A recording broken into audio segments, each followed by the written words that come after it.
Ministry of Sex Equality. I'm here tonight to explain the situation man to man. Or as we have to say now, person to person. My name is Mr. Stroke Mrs. Barker. But I don't advise any of you to try it. Stroking Mrs. Barker. Now, due to this new law, no one is allowed to be called male or female, man or woman. Now, this has already caused a great deal of argument in Parliament, so they're all going for a parliamentary conference at Manchester, or as we now say, Personchester. They will all stay in a nudist colony and air their differences. Members only, of course. But how does this affect you? Well, is it easy to become unsexed? Well, it can be done. And I represent the proof. At least half of me does. The other half represents the poof. Now, the first thing we have to realize is that for too long, women have been beneath men. Not only in the home, but in the office as well. And there are many ways in which we can change that.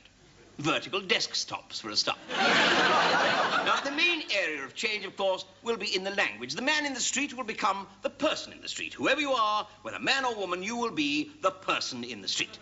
Incidentally, when I was in the street the other day, I nearly fell down a person hole, so be careful.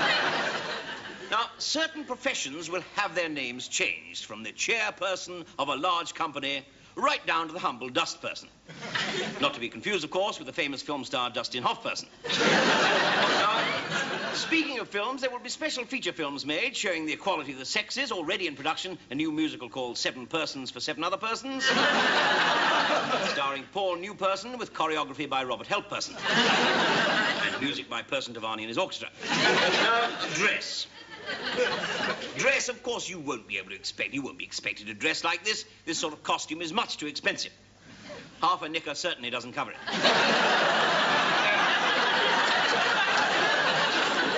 Each person can, of course, choose what to wear, provided it includes the customary shirt, bra, underpants, and handbag. Shoes can be black or brown, according to individual taste. I myself find that black shoes taste rather better than brown ones. Jobs, too, will be entirely sexless, with 1 or 2 obvious exceptions. What are they, you may ask? You may ask, but I'm not telling on this program. But here is a clue. They have jam on them and appear at tea time. Now, a job must be open to either a what's it or a who's it, that is, of either sex. For instance, certain advertisements will not be allowed. Now, I have one here in the local paper, and it says, if I can find it, oh yes, bar staff required for West Country pub, male or female, must have big boobs. Now, of course, that won't be passed by the ministry at all. What they should have said was, bar staff required, male or female, must be attractive in the Bristol area. That would have got passed. A recent idea by the ministry to avoid confusion is to call a man a doings and a woman a thingy. This offends no one and makes conversation clearer.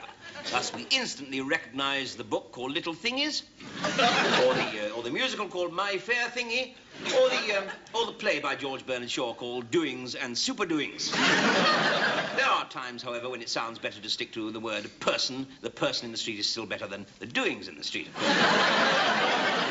That's something to look out for and steer clear of. Finally, don't let this new law alter your life. After all, what's in a name, as the great John Fat Pimple once remarked?